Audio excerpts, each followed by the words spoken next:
Hello नमस्कार दोस्तों, स्वागत है आप लोग सभी को YouTube channel bright future live में। तो दोस्तों, यदि आप भी 2025 में ग्रुप डी का रेलवे ग्रुप डी का तो रेलवे एनटीपीसी का एग्ज़ाम देने जा रहे हैं तो एक बार प्लीज़ इस वीडियो को देखकर जाइएगा। इस वीडियो में हम कवर करने वाले हैं एसके झा सर का एनसीईआरटी बुक, जिसमें से सारे इम्पोर्टेंट क्वेश्चन को कवर किया गया है और अप्रोक्स हम लोग 600 से 700 क्वेश्चन इस वीडियो में देखने वाले हैं। तो पहला क्वेश्चन जो है, चलिए पहला क्वेश्चन से शुरुआत करते हैं। मंड तो कार्बोहाइड्रेट जो होती है, जो कि चावल जो भोजन बनाने खाना बनाते हैं उसमें से जो मार निकलता है उसी को मंड कहते हैं। और उसको परीक्षण किससे किया जाता है तो आयोडीन से किया जाता है। यह एनसीईआरटी का क्वेश्चन है। इस प्रक्रिया में जो मंड का रंग होता है वह रंग जो होती है सो नीला काला हो जाता है। प्रोटीन का परीक्षण जो होती है सो कॉपर सल्फेट से किया जाता है, जिसमें प्रोटीन का रंग जो होती है वह किस प्रकार हो जाती है तो बैंगनी हो जाती है। कार्बोहाइड्रेट को क्या कहते हैं तो ऊर्जा प्रदान करने वाला भोजन जो होती है उससे क्या कहते हैं तो उसे कार्बोहाइड्रेट कहते हैं। क्वेश्चन पूछा जाता है विटामिन ए जो से किससे संबंधित है तो त्वचा से संबंधित है और आंख से संबंधित है। विटामिन डी किससे संबंधित है तो हड्डियां से संबंधित है और दांत से संबंधित है। विटामिन सी जो होती है तो रोग से संबंधित है, घाव की प्रति सुरक्षा जो करती है वो विटामिन सी उससे संबंधित है। भोजन को गर्म करने से कौन सी विटामिन नष्ट होती है तो विटामिन सी जो होती है सो नष्ट होती है। इस क्लास में हम लोग थोड़ा फास्ट चलेंगे क्योंकि कम समय में ज़्यादा क्वेश्चन को रिवीजन करना है। रुक्षांश का मुख्य स्रोत जो होती है वह क्या क्या होती है तो साबुन होता है, अनाज होता है, दाल होता है, आलू होता है और ताज़ा फल होता है। वह पदार्थ जिसे आसानी से संपीड़ित तो खरोचा जा सकता है कोमल पदार्थ तथा इसका उल्टा कठोर पदार्थ कहलाता है। तो क्वेश्चन पूछा जाता है वह पदार्थ जिसे आसानी से संपीड़ित खरोचा जा सकता है उसे कोमल पदार्थ तथा या तो इसका उल्टा कठोर पदार्थ कहते हैं।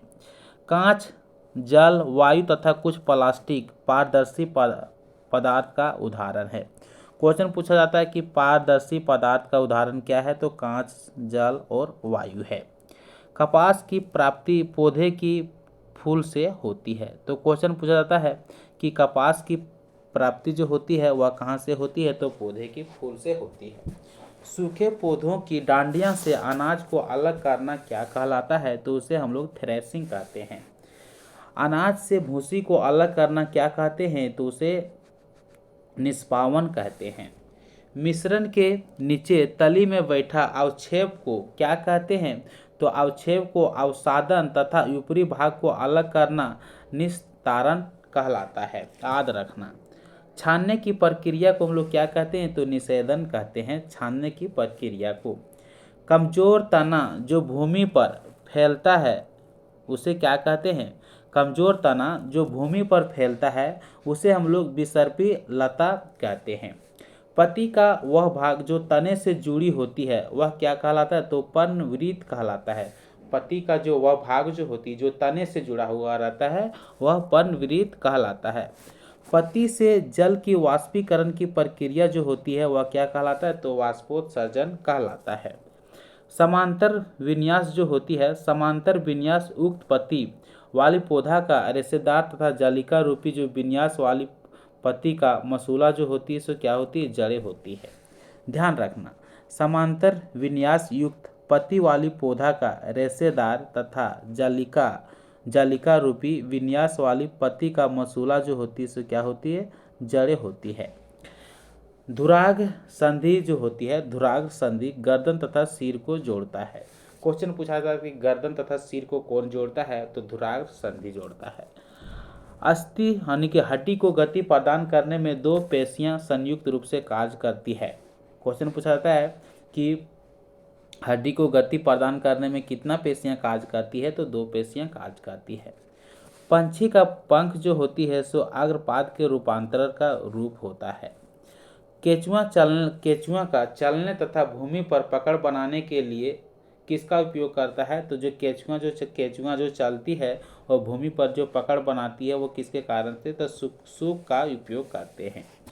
घोंघा पेशीय पाद की सहायता से चलता है। क्वेश्चन पूछा जाता है कि घोंघा जो होती है वह किसकी सहायता से चलता है तो पेशीय पाद की सहायता से चलता है।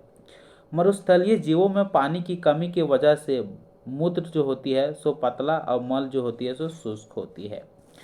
मरुस्थलीय जीवों में पानी की कमी से, यानी कि जिस वैसा जीव जहाँ पे रहते हैं जहाँ पे पानी की कमी रहता है तो उसका मूत्र जो होता है सो पतला होता है और मल जो होता है सो शुष्क यानी सूखा होता है। मछलियाँ का शरीर चिकने सल्कों से ढका होता है। क्वेश्चन पूछा जाता है कि मछलियाँ का शरीर जो होती है किससे ढका हुआ रहता है, तो सल्कों से ढका हुआ रहता है। मरुस्थलीय पौधे में प्रकाश संश्लेषण समायन जो होती है वह कहाँ से होती है, तो तने में होती है। कहाँ से होती है, तने में, पत्ते में। केंचुआ किससे सांस लेती है, तो त्वचा से सांस लेती है। ध्यान रखना, क्वेश्चन बहुत इंपॉर्टेंट है। युद्ध में धुएं के पर्दा के रूप में PH3 जो होती है फॉस्फिन का उपयोग होती है। जो युद्ध में झगड़ा वगैरह होता है तो वहाँ पे जो धुआं छोड़ा जाता है सो किसका, PH3 फॉस्फिन का प्रयोग करता है। पौधों में श्वसन की क्रिया दिन तथा रात दोनों समय, जबकि प्रकाश संश्लेषण सिर्फ दिन में होता है। क्वेश्चन पूछा जाता है कि पौधों में श्वसन की क्रिया जो होती है वह कब होती है, तो दिन तथा रात दोनों के समय होती है, जबकि प्रकाश संश्लेषण जो होती है वह सिर्फ दिन में होती है। जंतु प्रजनन द्वारा अपने समान संतान उत्पन्न करता है। पूछेगा क्वेश्चन कि समान संतान उत्पन्न करता है तो कौन किस माध्यम से करता है, तो जंतु जो होती है सो प्रजनन के माध्यम द्वारा करता है। अगला क्वेश्चन है, सबसे पहले हाथों से लंबाई मापने की प्रक्रिया की शुरुआत कहाँ पे हुई थी, तो सबसे पहले हाथों से लंबाई मापने की प्रक्रिया जो शुरुआत हुई थी वह मिस्र में हुआ था। हाथों से लंबाई मापने की प्रक्रिया मिस्र में हुआ था।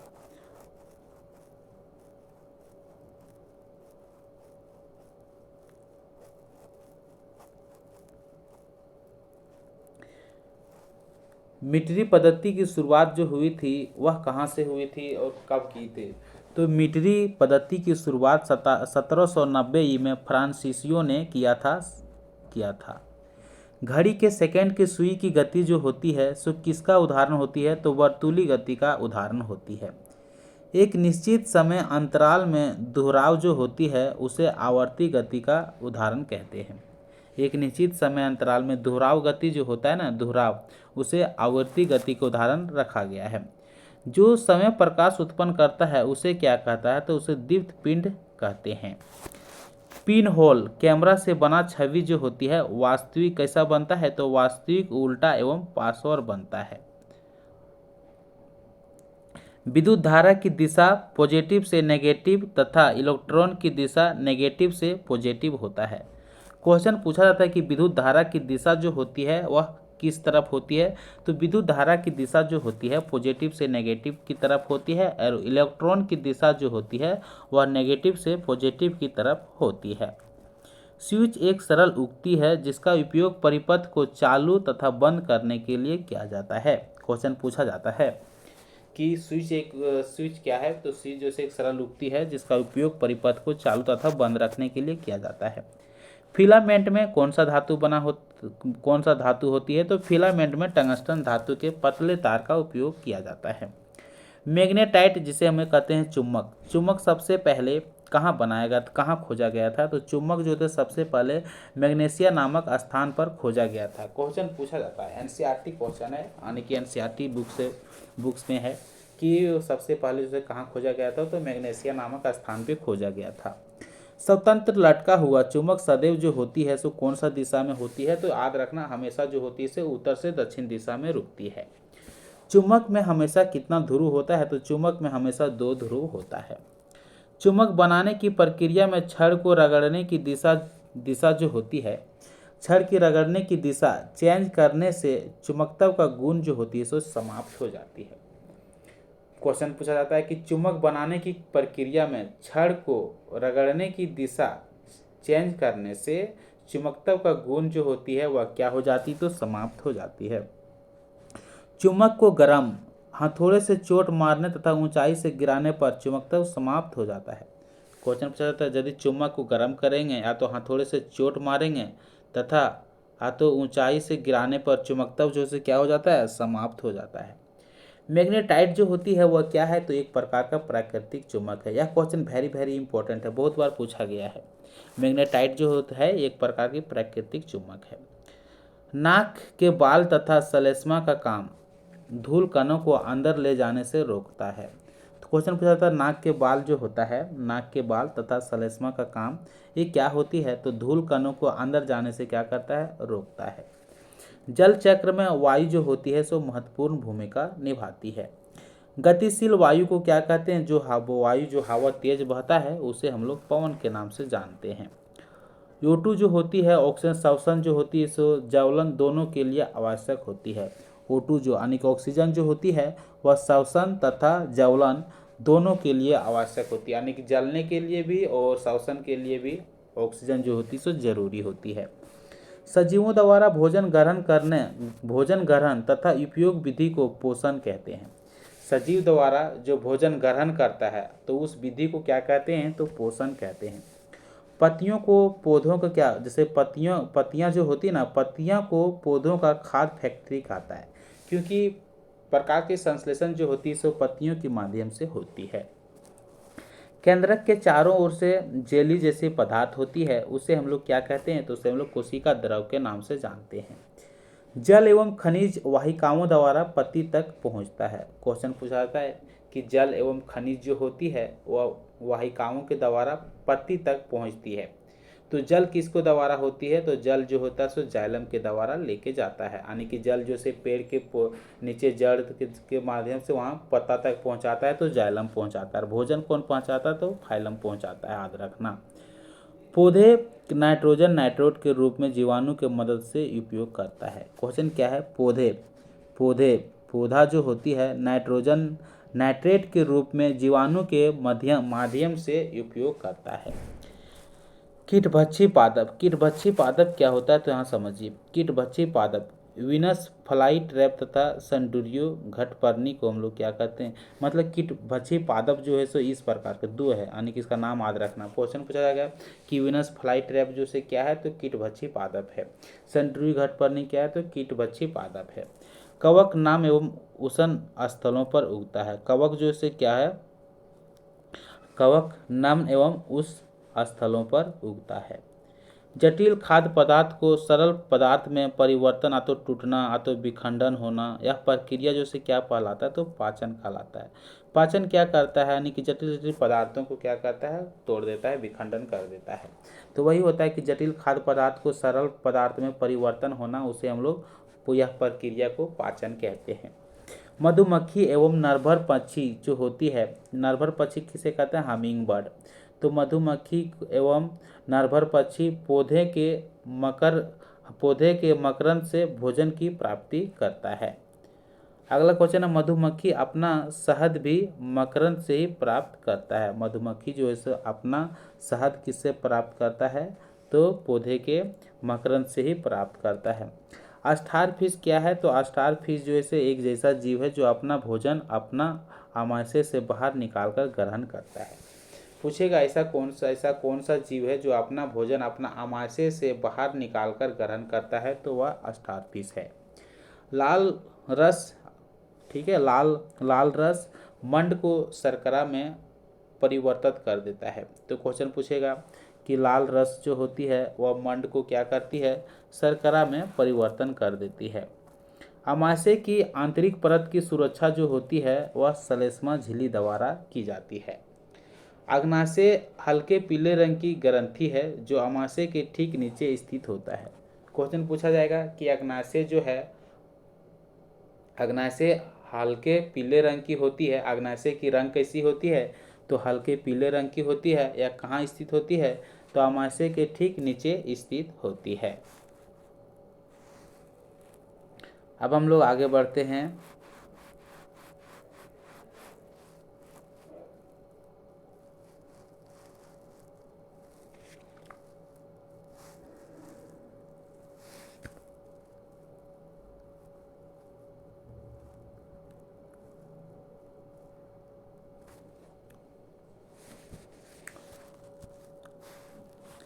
प्रथम बार बुई मोनेट ने देखा कि आमाशय भोजन का मंथन कर रहा था। तो क्वेश्चन पूछा जाता है कि प्रथम बार किसने देखा था कि अमाशय भोजन का मंथन कर रहा था? तो वोइमोट ने देखा था।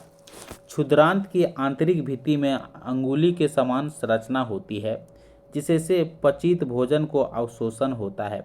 इसे दीर्घरोम अरसांकुर अथवा विली के नाम से जानते हैं।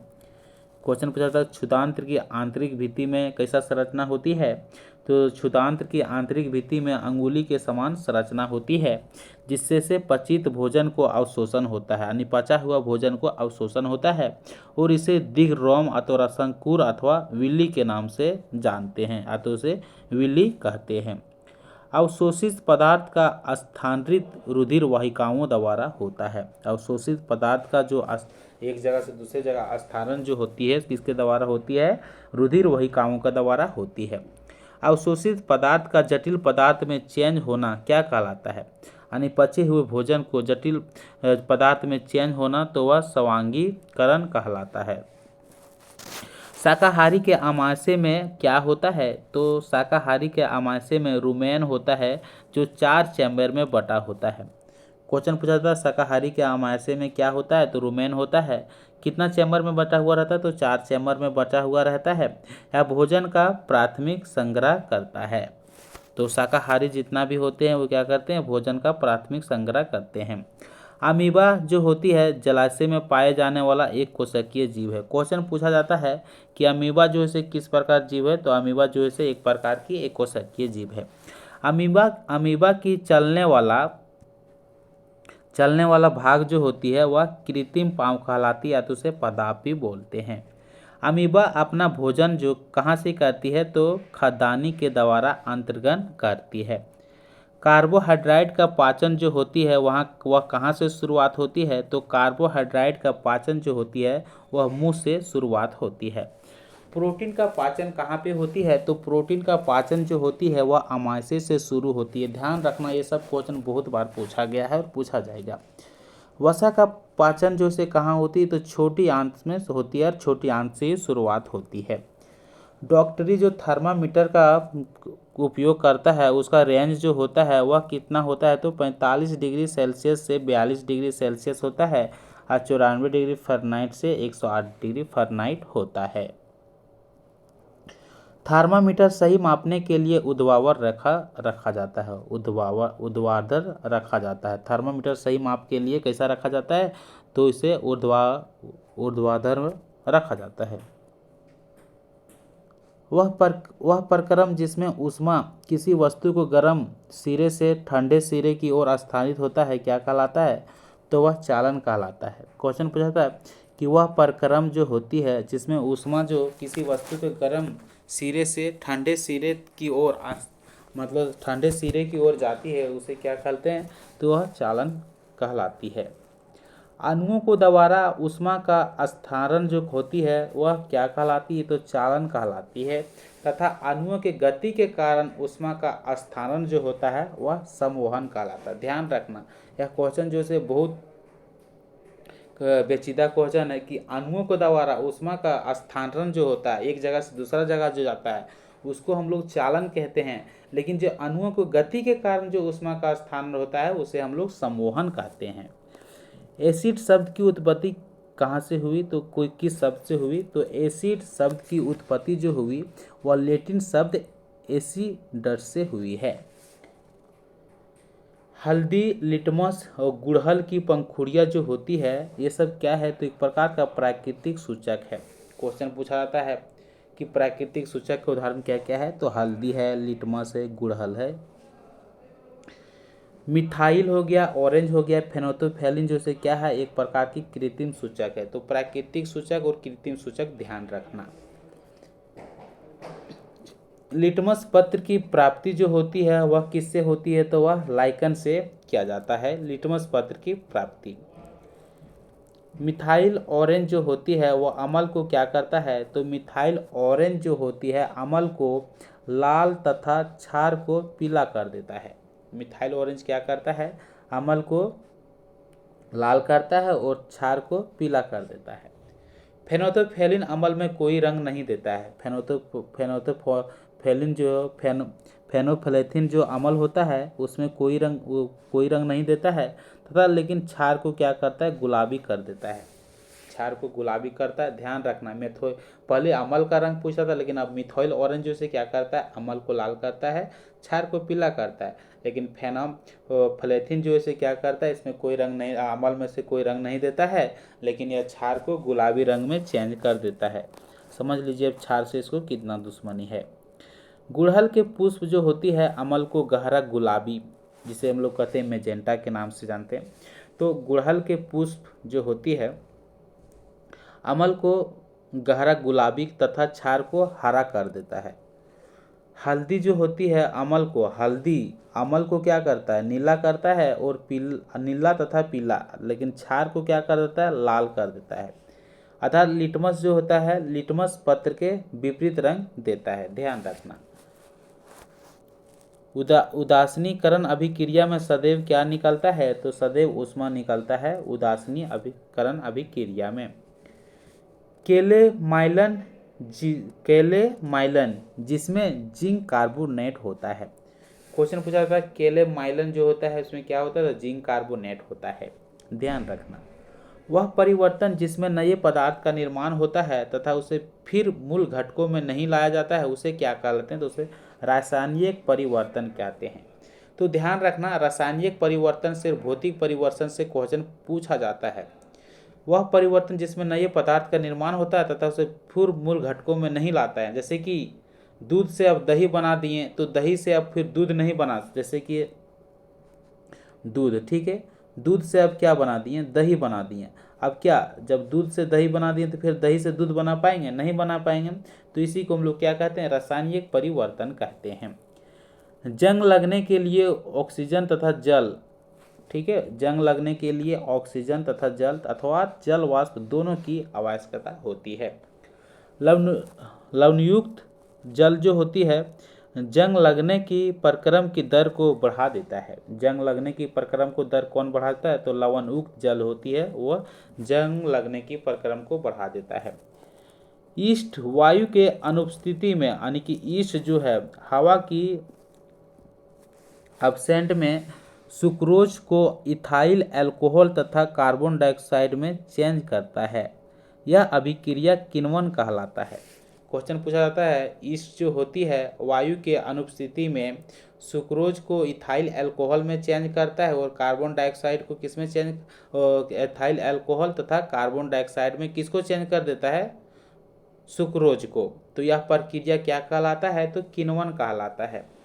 ऑक्सीजन से समुद्र जो होती है वायु को शरीर के अंदर लेना क्या कहलाता है, तो श्वसन कहलाता है, तथा कार्बन डाइऑक्साइड युक्त वायु को बाहर निकालना तो क्या कहलाता है, तो बोलते हैं उसे उच्छ्वसन कहते हैं। तो श्वसन, जैसे कि हम ऑक्सीजन अंदर लिए तो उसे श्वसन कहते हैं, और ऑक्सीजन हम बाहर निकालें तो उसे उच्छ्वसन कहते हैं। कोई दिक्कत नहीं होना चाहिए। ऑक्सीजन हम बाहर अंदर लिए श्वसन कहा गया, और कार्बन डाइऑक्साइड को हम बाहर निकालें तो क्या कहेगा, उच्छ्वसन कहलाएगा। कोई दिक्कत है नहीं, है ना, होना भी नहीं चाहिए। अगला क्वेश्चन है अंतः श्वसन। अंतः मतलब होता है अंदर, तो अंतः यानी कि अंदर श्वसन के समय पसलियाँ ऊपर, और पसलियाँ जो होती है सो ऊपर और बाहर की ओर गति करती है, और डायफ्राम जो होती है सो नीचे की ओर गति करती है। क्वेश्चन पूछा जाता है कि जब हम श्वसन अंदर लेते हैं तो अंतः श्वसन के समय पसलियाँ किस ओर काम करती, तो पसलियाँ जो होती है ऊपर और बाहर की ओर गति करती है, और डायफ्राम जो होती है डायफ्राम वो नीचे की ओर गति करती है। कीटों में श्वसन जो होती है, कीटों में श्वसन श्वास रंध्र के माध्यम से होती है। कीटों में श्वसन जो होती है वह श्वास रंध्र के माध्यम से होता है, तथा गैसों के विनिमय के लिए वायु नलिका का जाल बिछा होता है, जिसे हम लोग वातक कहते हैं, ध्यान रखना।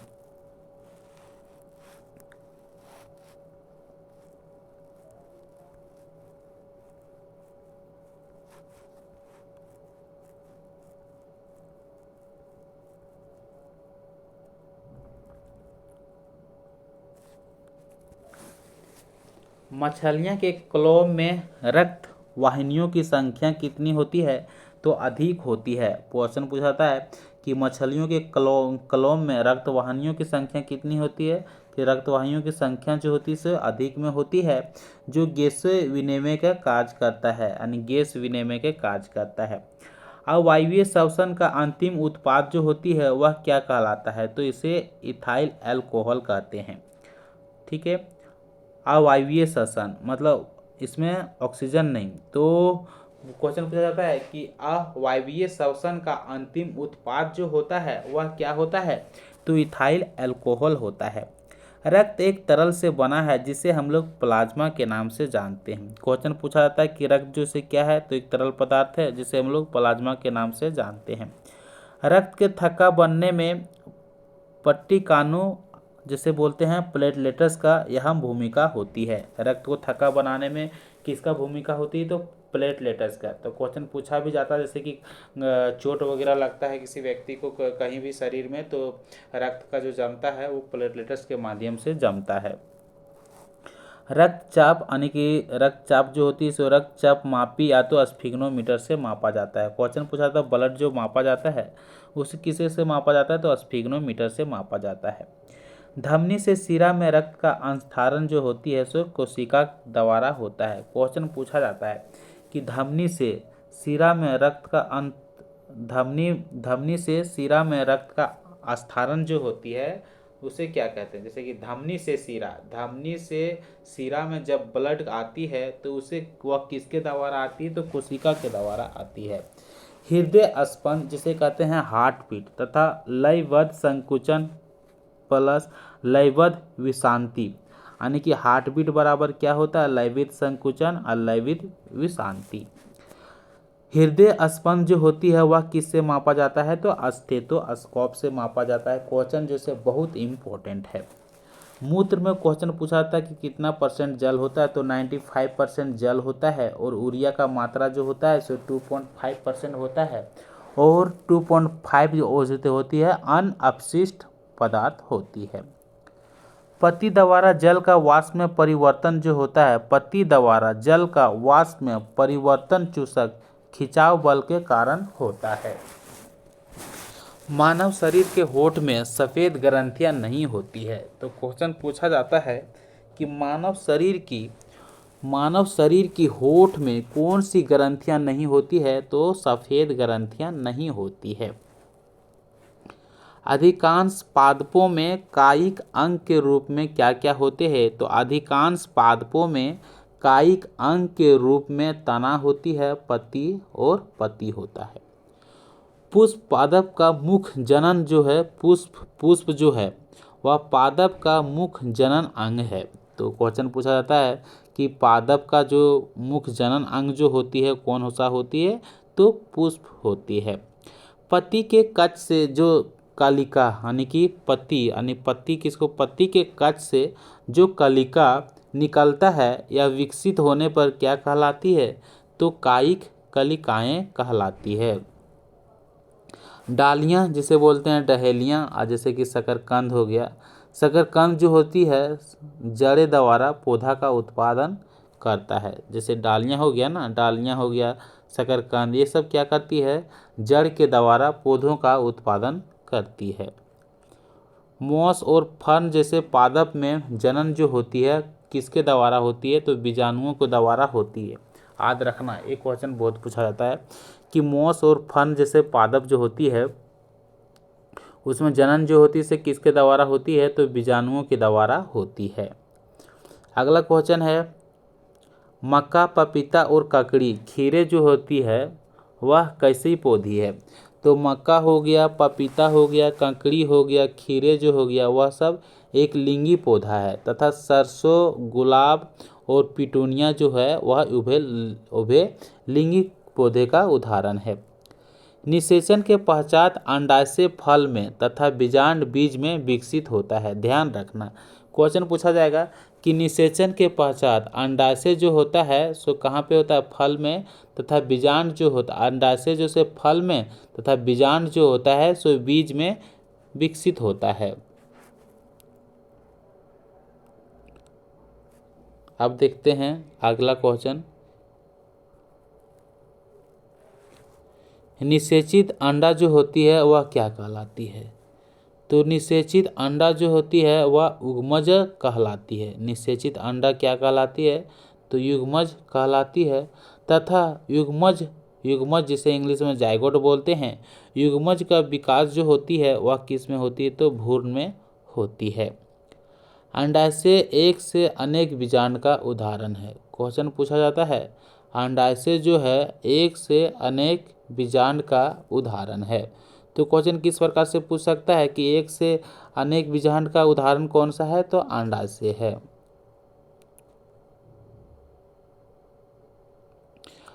परागकणों का परागकोश से वर्तिका तक स्थानांतरण जो होता है वह क्या कहलाता है? तो परागकणों का परागकोश से वर्तिका तक जो जाता है उसे हम लोग परागन कहते हैं। साधारण लोलक का अध्ययन सर्वप्रथम किसने किया था? तो गैलीलियो ने किया था।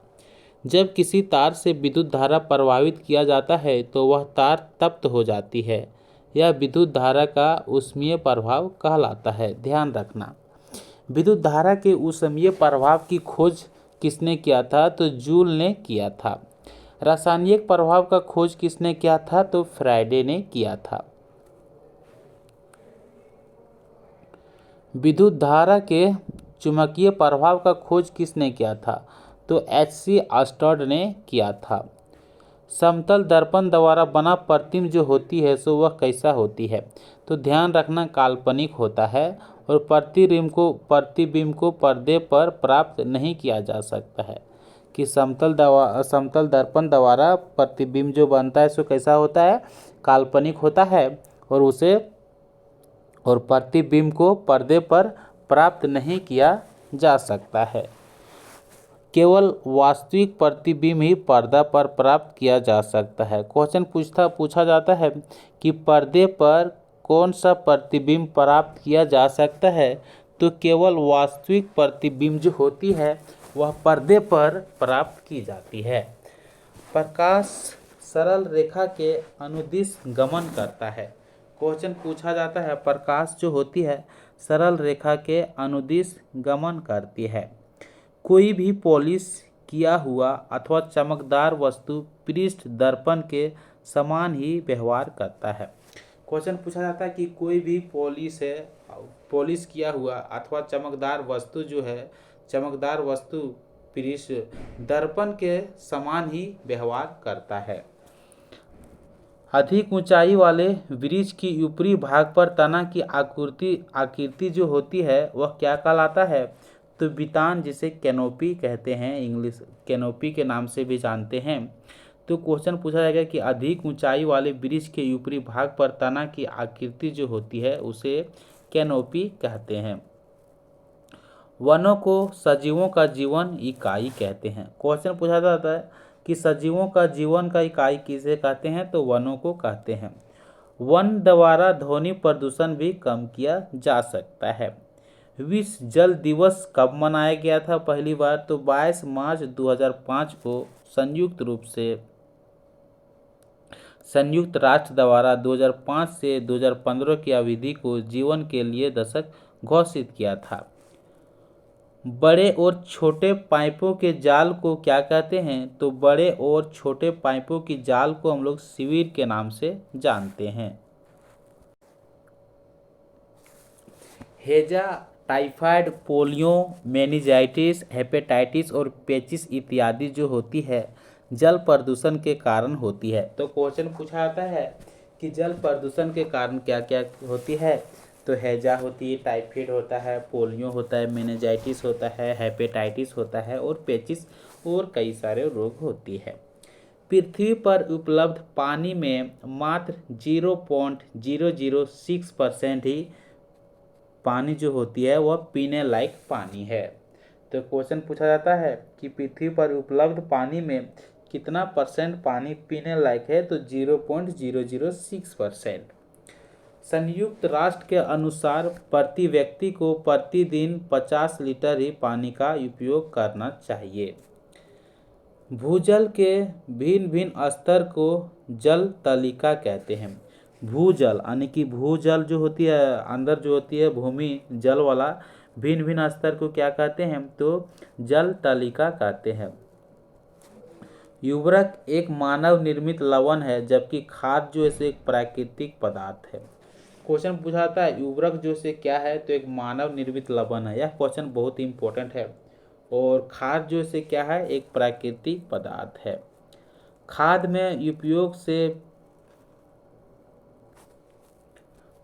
के उपयोग से मिट्टी में जल धारण की क्षमता में वृद्धि होता है। खाद के उपयोग से, यदि खाद की उपयोग करते हैं मिट्टी में, तो उसमें जल धारण करने की क्षमता में वृद्धि होती है। फसलों को खरपतवार अलग करने की प्रक्रिया को निराई कहते हैं। क्वेश्चन पूछा जाता है कि फसलों से खरपतवार अलग की प्रक्रिया क्या कहलाती है, तो निराई कहलाती है। हार्वेस्ट यानी कि क्या है, हार्वेस्टर एक प्रकार की मशीन है जिसका उपयोग फसलों को काटने में करते हैं। बीजों को बड़े पैमाने पर भंडारण होती है उसे क्या कहलाते हैं। बीजों का जब बड़े पैमाने पर भंडारण होता है तो उसे हम लोग साइलो के नाम से जानते हैं। लीवर में कौन सी विटामिन होती है, तो लीवर में विटामिन ए होती है तथा कॉड लिवर में विटामिन डी की प्रचुर मात्रा होती है। अतिसार एवं मलेरिया प्रोटोजोआ के द्वारा होता है। क्वेश्चन पूछा गया कि मलेरिया और अतिसार जो है सो प्रोटोजोआ के द्वारा होता है, जबकि टाइफाइड एवं क्षय रोग जो होती है वह किसके द्वारा होती है, तो जीवाणु के द्वारा होती है। क्लोमाइडोमोनास जो होती है, क्लोमाइडोमोनास जो होती है, क्लाइमोडोमोनास जो होती है, तो अस्पायरोगायरा जो होती है वह क्या है, एक प्रकार का शैवाल है। क्वेश्चन पूछा जाता है कि क्लोमाइडोमोनास जो होती है और अस्पायरो जो होती है सो एक प्रकार का क्या है, शैवाल है। जबकि राइजोपस जो होती है, राइजोपस क्या है, एक प्रकार की कवक है। ध्यान रखना, बहुत इंपॉर्टेंट क्वेश्चन है। जीवाणु एक इस चावल के आटे के किण्वन में सहायक होता है। क्वेश्चन पूछा जाएगा कि जीवाणु एवं ईस्ट जो होती है चावल के आटे के किण्वन में सहायक होता है, जिसे से इडली एवं डोसा बनता है। तो जीवाणु एवं ईस्ट जो होती है चावल के आटे के किण्वन में सहायक होती है, जिसके कारण से इडली एवं डोसा बनता है। सर्वप्रथम अलेक्जेंडर फ्लेमिंग ने जीवाणु रोगों से बचाव हेतु कवक से प्रतिजैविक पेनिसिलिन बनाया था। तो क्वेश्चन पूछा जाता है कि पेनिसिलिन का खोज किसने किया था, तो अलेक्जेंडर फ्लेमिंग ने किया था। यह क्वेश्चन बहुत इंपॉर्टेंट है। सर्वप्रथम एडवर्ड जेनर ने चेचक के लिए 1798 में टीका का खोज किया था। तो 1798 में चेचक टीका का खोज किसने किया था, तो एडवर्ड जेनर ने किया था। एडीज मच्छर जो होती है वह डेंगू रोग का वाहक है। एडीज मच्छर जो होती है वो किसका वाहक है, डेंगू रोग की वाहक है। मादा एनोफिलीज मलेरिया रोग का वाहक है। क्वेश्चन पूछा जाता है कि मादा एनोफिलीज जो है किस रोग का वाहक है, तो मलेरिया रोग का वाहक है। रॉबर्ट कोच ने सन 1875 में बेसिलस एंथ्रेसिस नामक जीवाणु की खोज की, जिससे एंथ्रेक्स रोग होता है। क्वेश्चन पूछा जाएगा कि बेसिलस एंथ्रेसिस नामक जीवाणु यानी कि जीवाणु की खोज किसने किया था, तो रॉबर्ट कोच ने किया था। कौन सा जीवाणु का किया था, बेसिलस एंथ्रेसिस जीवाणु की खोज रॉबर्ट कोच ने किया था, जिससे क्या होता है, एंथ्रेक्स रोग होता है। नींबू में कैंकर रोग जीवाणुओं से होता है। तो क्वेश्चन पूछा जाता है कि नींबू में कौन सा रोग होता है, तो कैंकर रोग होता है। ध्यान रखना, ये क्वेश्चन पूछा जाता है कि नींबू में कौन रोग होता है, कैंसर में कौन, गेहूं में कौन रोग होता है। ये सब क्वेश्चन बहुत इंपॉर्टेंट है। तो नींबू में कैंसर रोग होता है, जीवाणुओं के कारण होता है। गेहूं में रस्ट रोग होता है जो कि कवक के कारण से होता है। और भिंडी में पीत रोग होता है जो कि वायरस से होता है। खट्टे पदार्थ का संरक्षण के लिए नमक का उपयोग किया जाता है। खट्टे पदार्थ यानी खट्टे पदार्थ का संरक्षण के लिए किसका उपयोग किया जाता है? तो नमक को किया जाता है। जैसे कि अचार बनाते हैं उसमें नमक डालता है, ज़्यादा डालता है। खाद्य पदार्थ के संरक्षण के लिए, खट्टे पदार्थ के लिए संरक्षण के लिए नमक का प्रयोग करते हैं, लेकिन खाद्य पदार्थ के संरक्षण के लिए सोडियम बेंजोइड तथा सोडियम मेटाबाइसल्फाइड का प्रयोग किया जाता है। जेली एवं, क्वेश्चन क्या है? जेली एवं जैम, जेली एवं स्क्वैश का संरक्षण जो होती है सो चीनी द्वारा किया जाता है। तो अभी तक नहीं जानते थे कि चीनी द्वारा किसका संरक्षण किया जाता है, क्या आप जानते थे? चलिए समझते हैं। एनसीईआरटी बुक पढ़ने से यही सब फायदा होता है और इसी तरह एग्जाम में क्वेश्चन घुमा के पूछ देता है कि जैम जो होती है, जेली जो होती है, स्क्वैश का संरक्षण जो होती है सो चीनी के द्वारा किया जाता है। विषाणु केवल परपोषी जैसे जीवाणु, पादप या जंतु में गुणन करते हैं। विषाणु जो होती है केवल परपोषी जैसे जीवाणु जैसे पादप या जंतु में गुणन करते हैं। मलेरिया जो होती है वह किसके द्वारा होती है? तो परपोषी कौन होता है? पादप या जंतु हो गया, ये सब क्या है? परपोषी है ना, जीवाणु हो गया। मलेरिया जो होती है सो प्रोटोजोआ द्वारा होता है तथा कीट द्वारा फैलता है। क्वेश्चन पूछा जाएगा कि मलेरिया किसके द्वारा होती है? तो प्रोटोजोआ के द्वारा होती है।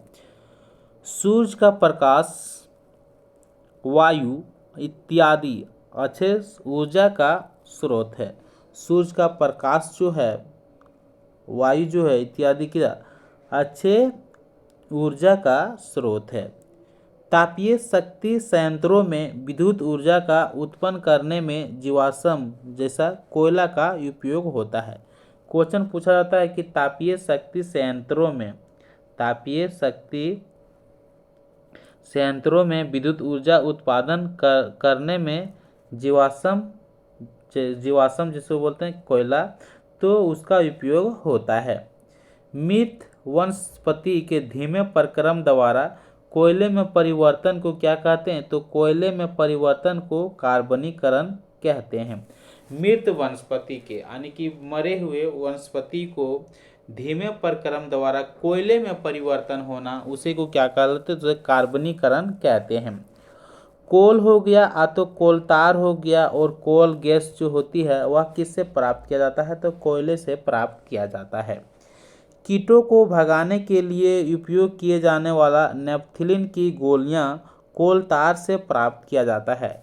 तो क्वेश्चन पूछा जाएगा कि कीट को भगाने के लिए जो नेपथिलीन गोलियां जो होती है उसका कहाँ से प्राप्ति की गई है? तो कोलतार से प्राप्त किया गया है। कोलतार के स्थान पर पेट्रोलियम उत्पाद बिटुमेन का उपयोग किया जाता है। कोलतार के स्थान पर पेट्रोलियम उत्पाद जो होती है, किसका उपयोग? पेट्रोलियम का उत्पाद बिटुमेन का उपयोग किया जाता है। किसके स्थान पर? कोलतार के स्थान पर। अब हम लोग थोड़ा आगे बढ़ते हैं, समझने की कोशिश करते हैं।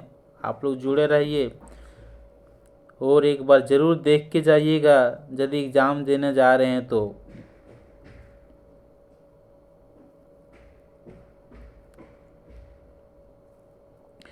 पेट्रोल का उपयोग जो होती है, पेट्रोल का उपयोग हल्का चलने वाला गाड़ी तथा डीजल का उपयोग भारी मोटर वाहनों में किया जाता है। क्वेश्चन पूछा जाता है कि पेट्रोल का उपयोग किस में किया जाता है? तो हल्का चलने वाला गाड़ी में पेट्रोल का उपयोग होता है, लेकिन भारी मोटर वाहनों में क्या करता है? जो भारी मोटर वाहनों में डीजल का उपयोग किया जाता है। पेट्रोलियम का निर्माण समुद्र में रहने वाला जीव से हुआ है। क्वेश्चन पूछा जाएगा कि पेट्रोलियम का निर्माण जो हुआ है सो कहाँ से हुआ है? तो समुद्र में रहने वाला जीव से हुआ है। विश्व का सबसे पहला तेल जो होती है, विश्व का सबसे पहला तेल कुआं पेंसिल्वेनिया अमेरिका में 1859 में हुआ। क्वेश्चन पूछा जाएगा कि विश्व में सबसे पहला तेल कुआं कौन है? तो पेंसिल्वेनिया है, और कहाँ पे है? अमेरिका में है, जो कि 1859 में हुआ था। पेट्रोलियम या तो कोयला का क्या कहते हैं, तो इसे हम लोग काला सोना भी कहते हैं। अगला क्वेश्चन जो है सो केमिस्ट्री से है, जो कि बहुत ज़्यादा क्वेश्चन पूछा जाता है, बार बार रिपीट होता है। सबसे ज़्यादा ऊष्मीय मान जो होती है, ऊष्मा जो होती है वह किस में होती है, तो सबसे ज़्यादा गैस में होती है, उसके बाद द्रव में होती है, उसके बाद सॉलिड यानी ठोस में होती है। ठीक उसी प्रकार से यदि पूछेगा कि सबसे ज़्यादा ज्वलन ताप किस में होता है, तो ठोस में होता है, उसके बाद द्रव में होता है, उसके बाद गैस में होता है। मैग्नीशियम जल जो होती है MgO यानी कि मैग्नीशियम ऑक्साइड, मैग्नीशियम जल जो मिलकर क्या करती है, यहाँ पे समझते हैं। मैग्नीशियम जल और ऊष्मा जो होती है मिलकर वो क्या देती है, प्रकाश देता है।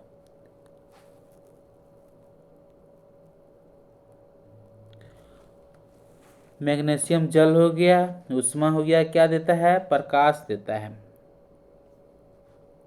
वह न्यूनतम ताप जिस पर कोई पदार्थ जलने लगता है उसे क्या कहते हैं, तो उसे ज्वलन ताप कहते हैं। वह न्यूनतम ताप जिस पर कोई भी पदार्थ जलने लगता है उसे हम लोग न्यूनतम ताप के नाम से जानते हैं। माचिस पर पहले एंटीमनी ट्राइसल्फाइड पोटेशियम क्लोरेट और सफ़ेद फास्फोरस का मिश्रण होता था।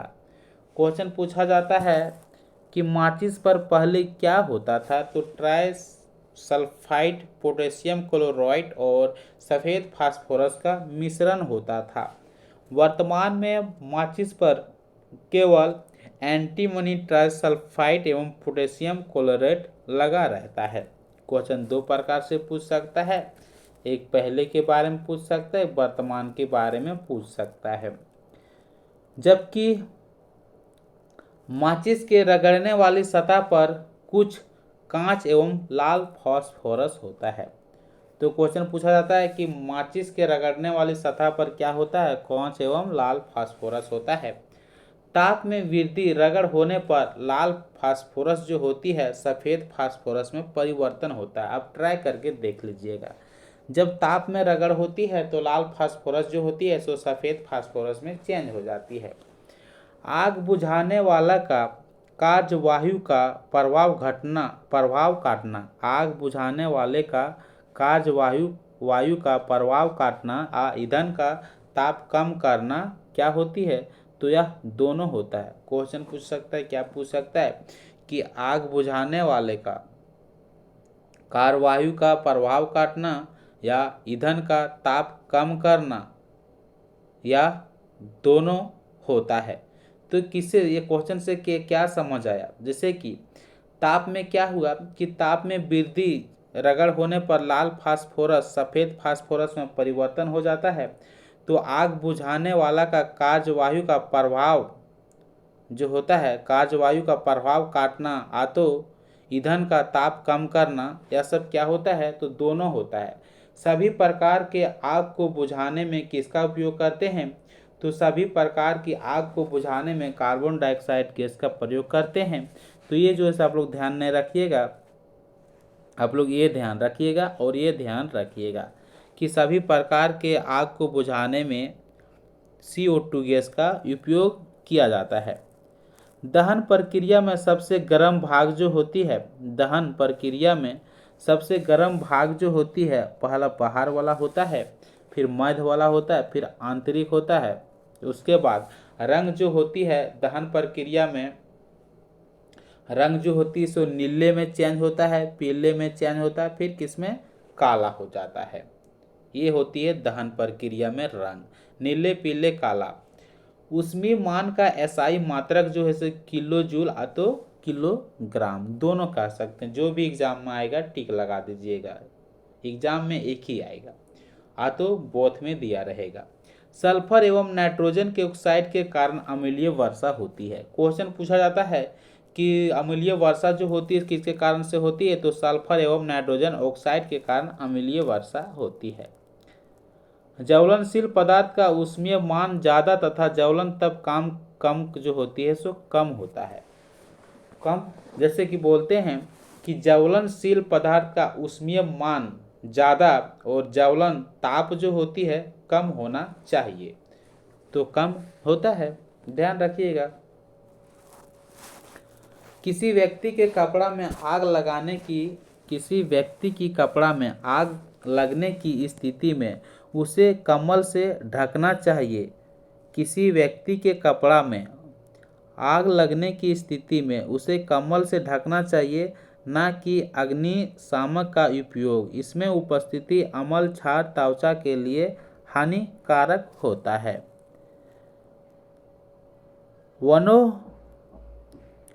वनोन्मूलन का अर्थ है, वनोन्मूलन का क्या अर्थ है? वनों के स्थान पर आवास अतः अन्य कार्य का होना। वनोन्मूलन का जो अर्थ होता है वनों के स्थान पर आवास बनाना। वनोन्मूलन से भूजल स्तर में भी कमी आ रही है। जब वनों के स्थान पर जब आवास बनाते हैं तो भूजल स्तर में कमी आ रही है। वन जंतु अभयारण्य, राष्ट्रीय उद्यान, जैवमंडल, संरक्षित क्षेत्र से इत्यादि पौधे एवं जंतु के लिए संरक्षित एवं सुरक्षित क्षेत्र है। किसी विशेष क्षेत्र में पाए जाने वाला पेड़ पौधा एवं जंतु को क्या कहते हैं? तो किसी विशेष क्षेत्र में पाए जाने वाला पेड़ पौधा को वनस्पति जात कहते हैं और विशेष क्षेत्र में पाए जाने वाले जंतुओं को प्राणी जात कहते हैं। जहाँ वन प्राणी सुरक्षित है एवं संरक्षित रहता है उन्हें वन प्राणी अभयारण्य कहते हैं। रेड डाटा पुस्तक में सभी प्रकार के लुप्त प्राय जीव जंतु एवं पेड़ पौधे को रखा जाता है। क्वेश्चन पूछा जाता है कि रेड डाटा पुस्तक में किस प्रकार के जीव जंतु को रखा जाता है? तो रेड डाटा पुस्तक में सभी प्रकार के जो कि अभी लुप्त हो रहा है, लुप्त जैसे कि जो अभी दिख नहीं रहा है, धीरे धीरे खत्म होते जा रहा है, तो लुप्त प्राय जीव जंतु को और पेड़ पौधे को रखा जाता है जो कि लुप्त हो रहा है। प्रवासी पक्षी का प्रवास भोजन की कमी एवं बदलते मौसम के कारण होता है।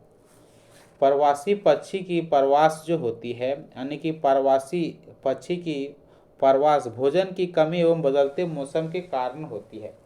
तो इसका अर्थ क्या हुआ कि पंछी जो से एक जगह से दूसरे जगह चल जाती है वह किसके कारण से होती है?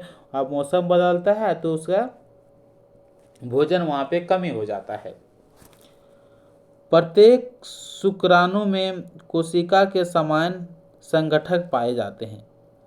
प्रत्येक शुक्राणु में कोशिका का समान संगठक पाए जाते हैं। जनन कोशिका में उपस्थिति जो होती है सो XY और XX गुणसूत्र का आकार जो होती है, जिसमें से क्वेश्चन पूछा जाता है कि जनन कोशिका में गुणसूत्र कौन सा बड़ी होती है? X बड़ी होती है आगे Y बड़ी होती है। तो गुणसूत्र जो होती है सो X गुणसूत्र जो होती है वह बड़ी होती है। फीमेल में जो होती है सो गुणसूत्र जो होती है सो XX होती है और मेल में जो होती है सो गुणसूत्र जो होती है सो XY होती है। शुक्राणु की तरह अंडाणु भी एकल कोशिका का बना होता है। क्वेश्चन पूछा जाएगा कि शुक्राणु शुक्राणु की तरह यानी शुक्राणु जो बनी होती है वह एकल कोशिका से बनी होती है। तो ठीक इसी प्रकार से अंडाणु जो होती है वह भी एकल कोशिका से बनी होती है। यह शुक्राणु मेल की पार्ट है और अंडाणु जो है फीमेल की पार्ट है। ओके। परखनली शिशु में निषेचन जो होती है बाहर तथा विकास जो होती है सो अंदर होता है। क्वेश्चन पूछा जाएगा कि परखनली शिशु में निषेचन जो होती है यानी परखनली शिशु में निषेचन जो होती है सो कहाँ होती है? बाहर होती है, लेकिन उसका डेवलप जो होती है विकास जो होती है वह कहाँ पे होती है? तो वह अंदर ही होती है। अगला क्वेश्चन देखते हैं। हम लोग 188 नंबर क्वेश्चन कंप्लीट कर चुके हैं। अब बढ़ते हैं। निषेचन के परिणाम स्वरूप उगमज बनता है। जब मेल और फीमेल सेक्स करता है तो इस प्रक्रिया को क्या कहते हैं? निषेचन कहते हैं। और निषेचन के परिणाम स्वरूप क्या बनता है? युग्मनज का निर्माण होता है जो विकसित होकर भ्रूण में परिवर्तित हो जाता है। भ्रूण के कोशिका में विभाजन के परिणाम स्वरूप वह अंग का निर्माण पूरा होता है। पहले जैसे निषेचन होता है तो कैसा होता है, विकसित होकर भ्रूण में परिवर्तन होता है, और भ्रूण क्या किसमें होती है, भ्रूण के कोशिका में विभाजन होती है, जिसके बाद वह अंग का निर्माण ले लेती है, अंग का निर्माण ले लेता है। जैसे कि बच्चे जब बनता है, बच्चा बनता है तो उसके बाद उसका बॉडी पार्ट बनने लगता है, अंग का निर्माण होने लगता है। ठीक उसी प्रकार से टेडपोल का वयस्क मेढक में रूपांतरण क्या कहलाता है, क्या अंतरण कहलाता है। टेडपोल का वयस्क मेढक में रूपांतरण, टेडपोल क्या कहते हैं, मेढक का जो छोटे छोटे बच्चे होती है उसे हम लोग टेडपोल कहते हैं, और वो जब बड़ा हो जाती मेढक में रूपांतरण हो जाती है तो उस रूपांतर को हम लोग क्या अंतरण कहते हैं। टेडपोल से मेढक में रूपांतरण के लिए जल में क्या किस चीज़ की उपस्थिति होती है, तो I2 मतलब I2 की उपस्थिति अनिवार्य होना जरूरी है, जिसको हम लोग क्या बोलते हैं,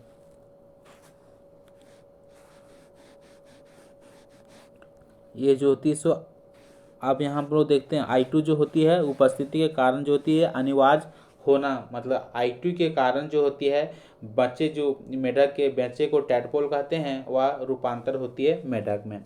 अमीबा जो से किस प्रकार के जीव है, तो अमीबा जो है एक प्रकार की एक कोशिकीय जीव है। अमीबा में किस प्रकार की विखंडन होती है, तो अमीबा में जो विखंडन होती है वह द्विविखंडन होती है, ध्यान रखना। किसी समरूप कोशिका से किसी खास अंग का तो संपूर्ण शरीर का विकास कृत्रिम रूप से क्या कहलाता है, तो क्लोनिंग कहलाता है। क्वेश्चन पूछा जाता है कि किसी समरूप कोशिका से किसी खास अंग का या तो संपूर्ण शरीर का विकास कृत्रिम रूप से होती है तो उसे क्या कहलाते हैं, तो वह क्लोनिंग कहलाती है।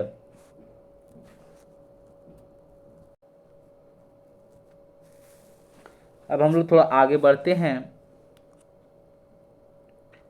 निषेचन के पश्चात जो कोशिका नए जीव का उत्पन्न करता है उसे क्या कहते हैं, तो वह युग्मनज कहलाता है। निषेचन के पश्चात जो कोशिका नए जीव का उत्पन्न करता है उसे हम लोग वह युग्मनज कहलाता है। तो क्वेश्चन पूछ सकता है कि निषेचन के पश्चात जो कोशिका नए जीव का उत्पन्न करता है वह क्या कहलाता है, तो युग्मनज कहलाता है। किशोरावस्था को क्या कहते हैं, तो टीनेजर्स भी कहा जाता है, ध्यान रखना। टीनेजर्स किसे कहते हैं, किशोर व्यवस्था का, जो कि 14 साल का हो जाता है, जवान हो जाता है। लड़कों में बढ़ता हुआ स्वर अंतर को एडम्स एप्पल कहते हैं। लड़कों में बढ़ता हुआ ये जो आवाज़, जैसे कि धीरे जैसा जैसा वो जवान होता है आवाज़ उसका मोटा होने लगता है, उसे हम लोग एडमस एप्पल कहते हैं। विल्सन जो होती है पुरुष हार्मोन टेस्टोन तथा अंडाशय स्त्री हार्मोन एस्ट्रोजन को उत्पादित करता है। विल्सन पुरुष हार्मोन जो होती है ना, पुरुष हार्मोन टेस्टोन जो होती है वृष से निर्माण होती है, और अंडाशय से स्त्री हार्मोन एस्ट्रोजन का निर्माण होती है। तो क्वेश्चन पूछा जाता है कि एस्ट्रोजन का निर्माण कहाँ से होती है, तो अंडाशय से होती है। टेस्टोस्टेरोन हार्मोन की निर्माण कहाँ से होती है, तो वृष से होती है। एड्रीलेनिन हार्मोन रक्त में जो होती है वह क्या, जैसे कि एड्रीलेनिन हार्मोन रक्त में लवण की मात्रा को नियंत्रित करता है, साथ ही क्रोध। तो क्वेश्चन पूछा जाता है कि रक्त में नमक की मात्रा को नियंत्रित कौन करता है, तो एड्रिनल हार्मोन करता है। साथ ही क्रोध हो गया, चिंता हो गया एवं उत्तेजना हो गया, हैद भी नियंत्रित कौन करता है, तो एड्रिनल हार्मोन करता है। क्वेश्चन पूछेगा क्रोध की, चिंता की, उत्तेजना, हैद का नियंत्रण कौन करता है, तो एड्रिनल हार्मोन करता है। वृद्धि हार्मोन पीयूष ग्रंथि से शुरुआत होता है, यानी कि जो व्यक्ति की हाइट बढ़ता है वह किससे, यानी कि पीयूष ग्रंथि से स्रावित होती है, निकलती है। मेढक में थायरोक्सिन के स्राव से ही टेडपोल वृद्धि कर पाती है। मेढक में थायरोक्सिन के स्राव से, यानी कि थायरोक्सिन के निकलने से ही टेडपोल जो होती है सो वृद्धि कर पाता है, जिसके लिए I2 का होना आवश्यक है।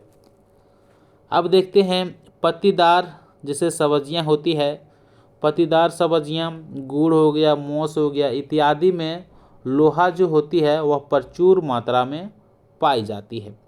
क्वेश्चन पूछ सकता है कि लोहा प्रचुर मात्रा में पाई जाती है, तो पत्तीदार सब्जियों में, हरी सब्जियों में, गुड़ हो गया, मोस हो गया।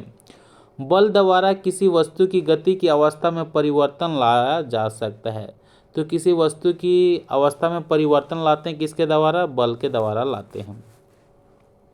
घर्षण हमेशा गति के विपरीत दिशा में लगता है। क्वेश्चन पूछता है कि घर्षण जो लगती है सो हमेशा विपरीत दिशा में लगती है। चुंबक द्वारा लगाया गया बल एक कैसा बल है? तो यह असंपर्क बल का उदाहरण होता है।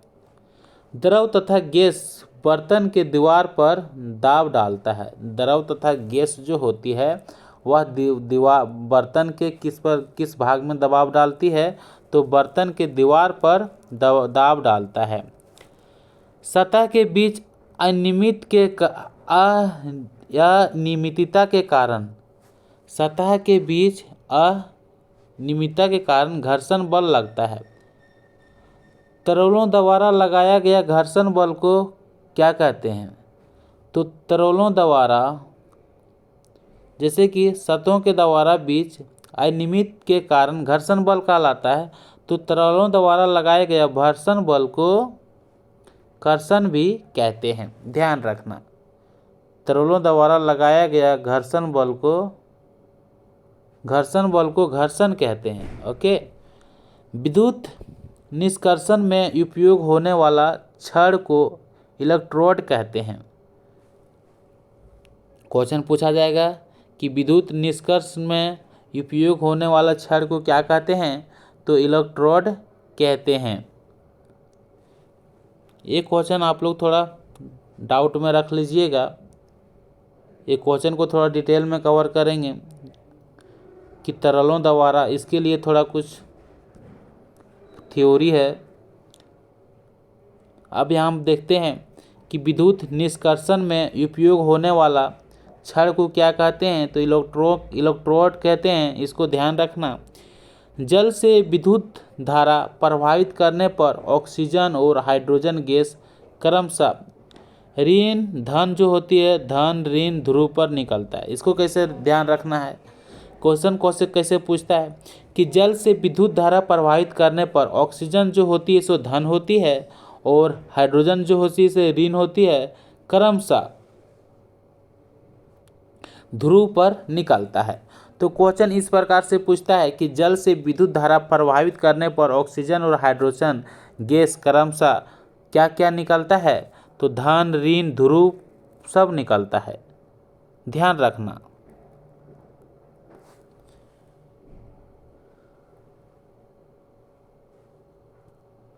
अब देखते हैं इसके मतलब हुआ क्या। ऑक्सीजन जो से कहाँ पर? धन पे निकलती है और हाइड्रोजन जो हो गया सो ऋण ध्रुव पर निकलता है। तो क्वेश्चन एग्जाम में इस प्रकार से आएगा कि जल से विद्युत धारा प्रभावित करने पर ऑक्सीजन जो है से धन यानी कि पॉजिटिव ध्रुव पर निकलता है और हाइड्रोजन जो है सो नेगेटिव ध्रुव पर निकलता है। ध्यान रखिएगा। सस्ते धातु पर महंगे धातु की परत चढ़ाना ही विद्युत लेपन कहलाता है। क्वेश्चन पूछा जाएगा कि सस्ते धातु पर यानी कि सस्ते वाला धातु पर महंगे धातु की परत चढ़ाएंगे तो उसे क्या कहते हैं? तो विद्युत लेपन के नाम से जाना जाएगा। जब एक एम्बर यानी कि एक प्रकार की रोड को फर से रगड़ते हैं तो यह स्थिर जो होती है, तब यह स्थिर विद्युत आवेश उत्पन्न करता है। क्वेश्चन पूछा जाएगा कि जब एक प्रकार की रड को फार से रगड़ते हैं तो यह किस प्रकार आवेश उत्पन्न करता है? तो स्थिर विद्युत आवेश उत्पन्न करता है।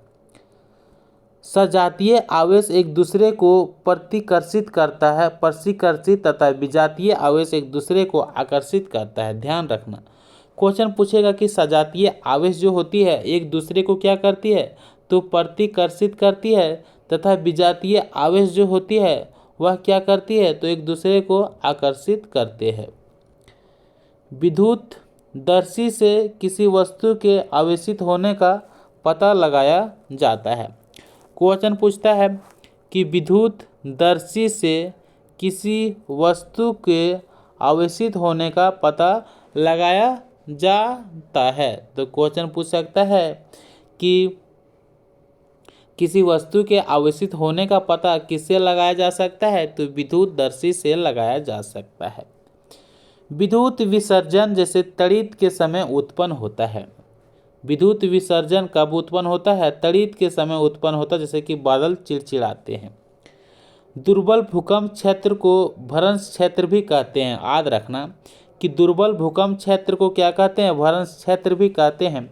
भारत में केंद्रीय हिमालय, समसत पूर्व, कच्छ का रण जो होती है, राजस्थान तथा सिंध, गोमा के मैदान तथा दक्षिण भारत के कुछ भाग दुर्बल भूकंप क्षेत्र में आते हैं। भूपट्टी जैसे भूकंप उत्पन्न करने के लिए क्या उत्तरदायी होती है? तो भूपट्टी भूकंप उत्पन्न करने के लिए उत्तरदायी जो होती है वह प्लेट होती है।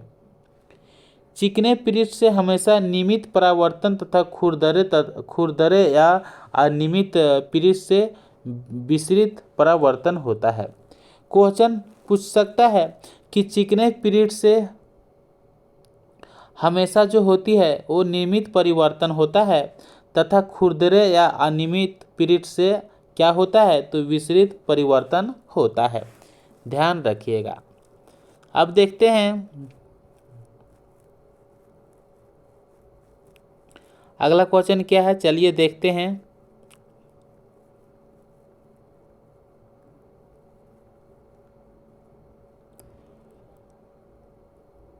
परितारिका नेत्र में प्रवेश करने वाला प्रकाश की मात्रा तथा आँख के रंग के लिए उत्तरदायी होता है।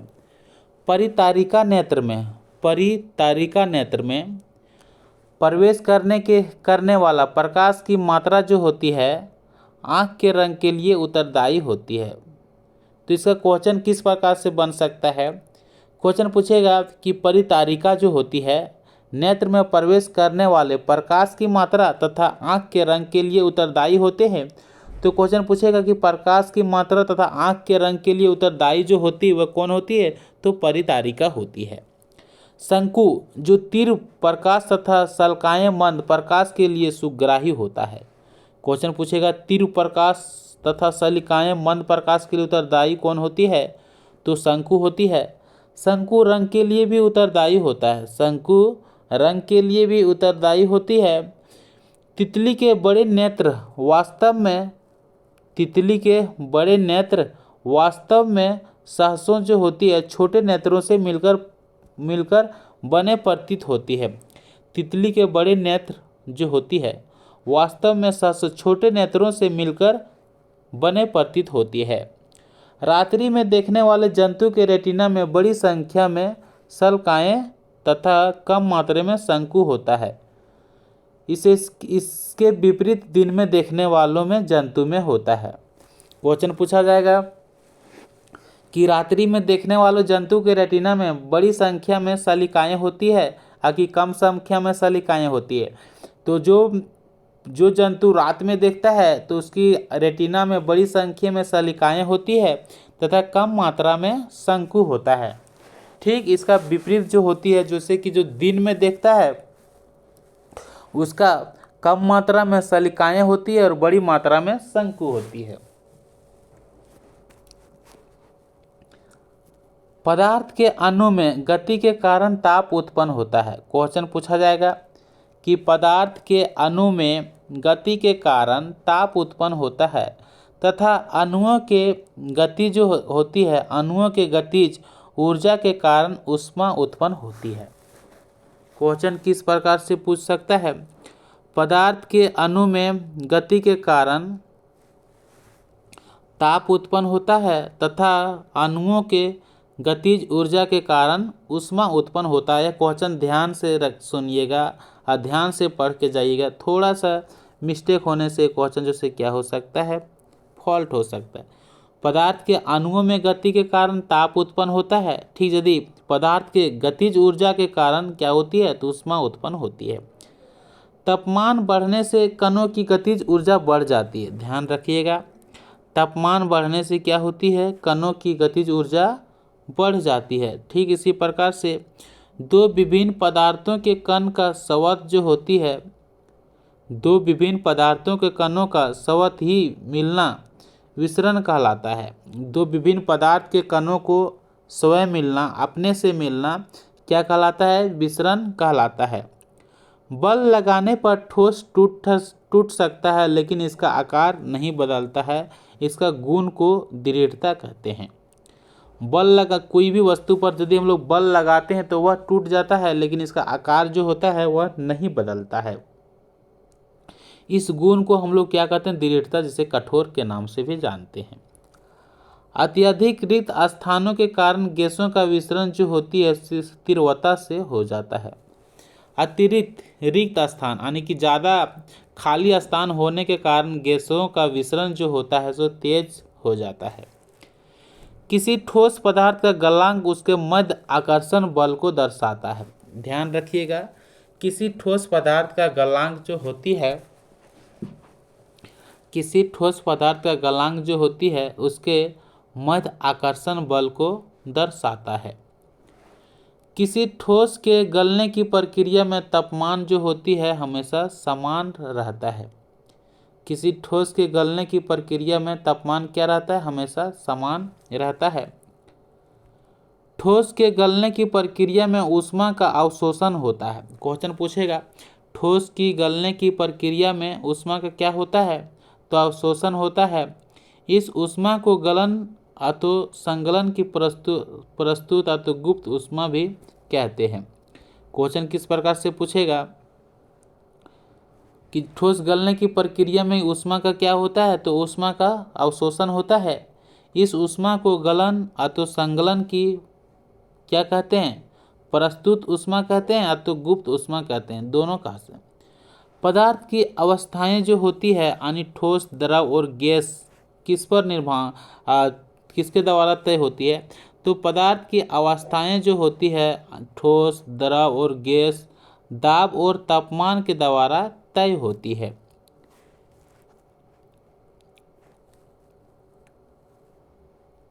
इसके मतलब क्या हुआ? इसके मतलब क्या हुआ? आप लोग कमेंट करके बताइएगा, नहीं तो हम लास्ट में बता देंगे। आप लोग के लिए ये होमवर्क दिए हैं। क्वथनांक से कम तापमान पर द्रव के वाष्पन में परिवर्तित होने की प्रक्रिया को वाष्पीकरण तथा क्वथनांक पर या क्वथनांक से ऊपर वाष्प में बदलना एक क्या कहलाता है? वाष्पन कहलाता है। तो हम लोग समझते हैं क्वथनांक से कम तापमान पर द्रव के वाष्प में परिवर्तन होने की प्रक्रिया को वाष्पीकरण कहते हैं, लेकिन क्वथनांक पर क्वथनांक से ऊपर वाष्प में बदलना उसे हम लोग वाष्पन कहते हैं। ध्यान रखना, वाष्पीकरण कब कहलाता है? जब कम तापमान पर द्रव की अवस्था में परिवर्तन होता है क्वथनांक से कम तापमान पर, लेकिन क्वथनांक से ऊपर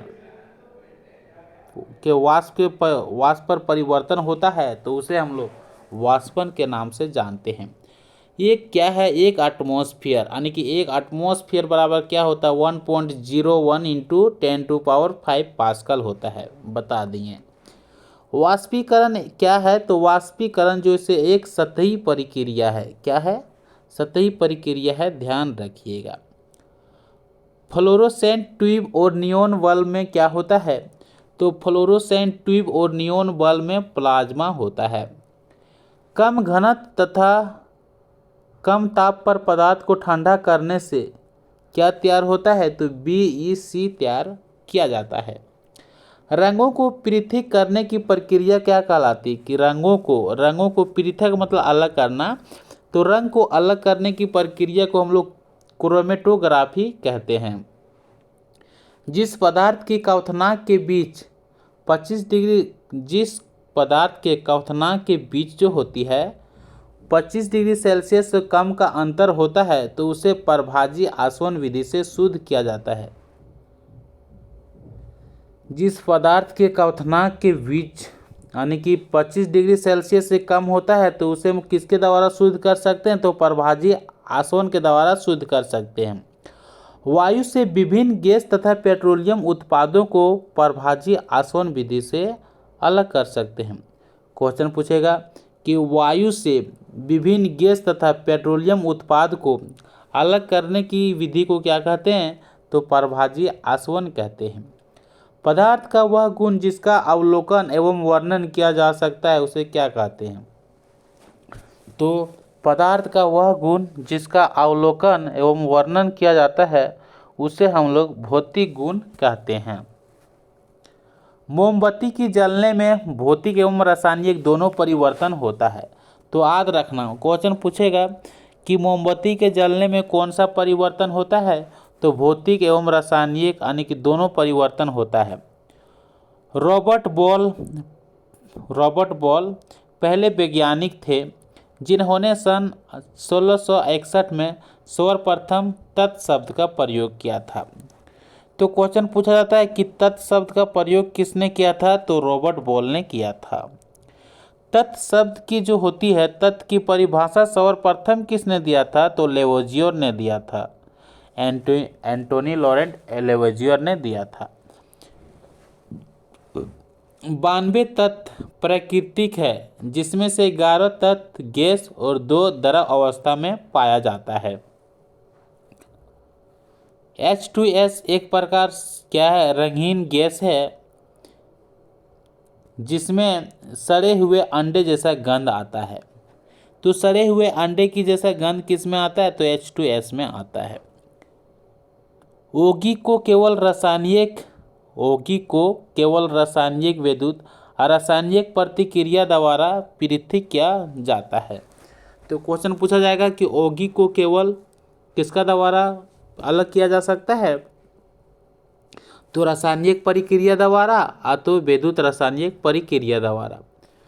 तो इस क्लास को हम लोग यहाँ एंड करते हैं, फिर हम लोग पार्ट 2 में मिलते हैं। आज हम लोग 248 क्वेश्चन किए हैं। इस प्रकार से कल हम लोग इस सारे 700 क्वेश्चन को समाप्त कर देंगे।